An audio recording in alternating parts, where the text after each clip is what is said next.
Pernahkah kamu bertanya-tanya bagaimana komputer membuka banyak aplikasi dalam sekaligus? Nah, jawabannya karena adanya RAM. RAM, Random Access Memory, adalah salah satu komponen perangkat keras terpenting dalam komputer, ponsel, atau perangkat elektronik pintar lainnya. RAM berfungsi sebagai memori utama sistem. Secara sederhana, RAM adalah penyimpanan data sementara yang super cepat. Analoginya seperti, anggap saja RAM itu meja kerja kamu, lalu hard drive atau SSD itu lemari file atau rak buku di pojok ruangan. Nah, CPU atau prosesor itu adalah kamu sendiri yang mau bekerja. Saat kamu mau mengerjakan sesuatu, misalnya mau browsing pakai Chrome, kamu kan nggak mungkin kerja sambil jongkok di depan lemari file. Pasti kamu akan jalan dulu ke lemari, ambil map dan berkas data kamu yang butuh. Terus kamu taruh semuanya di atas meja kerja kamu.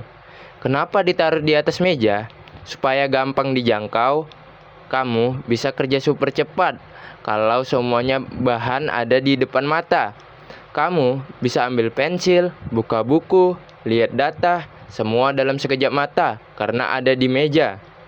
Bayangkan kalau kamu nggak punya meja kerja, setiap kali butuh sesuatu hal yang kecil, kamu harus bangun, jalan ke lemari, cari barang, pakai, terus taruh lagi.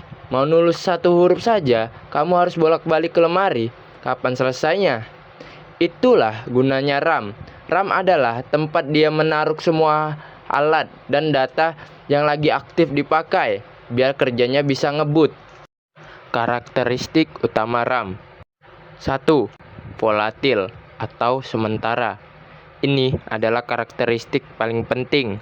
RAM membutuhkan daya listrik untuk penyimpanan data. Jika komputer Anda mati atau listrik padam, semua data yang ada di RAM akan hilang seketika. Inilah mengapa Anda harus menyimpan pekerjaan Anda ke SSD atau HDD agar tidak hilang. 2.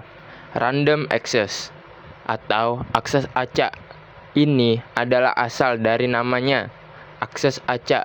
Berarti CPU dapat mengakses data di lokasi manapun di dalam RAM secara langsung dengan waktu yang hampir sama.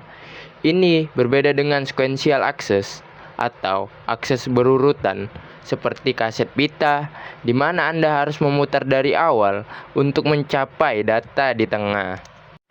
3. Kecepatan sangat tinggi. RAM dirancang untuk kecepatan.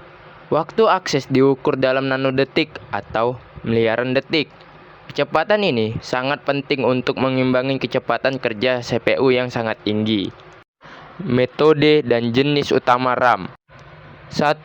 SRAM atau static RAM. SRAM menggunakan rangkaian logika yang disebut flip-flop untuk menyimpan setiap bit data. Satu bit data biasanya disimpan menggunakan 6 buah transistor. Karakteristik dari SRAM. 1. Sangat cepat. Ini adalah jenis RAM tercepat yang ada karena tidak ada jeda untuk proses refresh. Karakteristik dari SRAM yang kedua adalah mahal, membutuhkan banyak transistor per bit, membuatnya sangat mahal untuk diproduksi. Karena sangat mahal dan cepat, SRAM tidak digunakan sebagai memori utama komputer. SRAM digunakan sebagai change memory yang ada di dalam atau sangat dekat dengan CPU. 2. DRAM atau dynamic RAM. DRAM adalah jenis RAM yang dinamis. Ini adalah kebalikan dari SRAM. Disebut dinamis karena harus terus-menerus di-refresh setiap beberapa milidetik agar datanya tidak hilang. Karakteristik dari DRAM. 1. Murah. Jauh lebih murah untuk diproduksi per bit. 2. Kepadatan tinggi. Struktur yang sederhana memungkinkan produsen menjejalkan miliaran bit data ke dalam satu chip kecil. Karena murah dan padat, DRAM digunakan sebagai memori utama atau main memory. Hampir semua perangkat, mulai dari PC, laptop, hingga smartphone yang Anda beli adalah jenis DRAM. Terima kasih sudah menonton.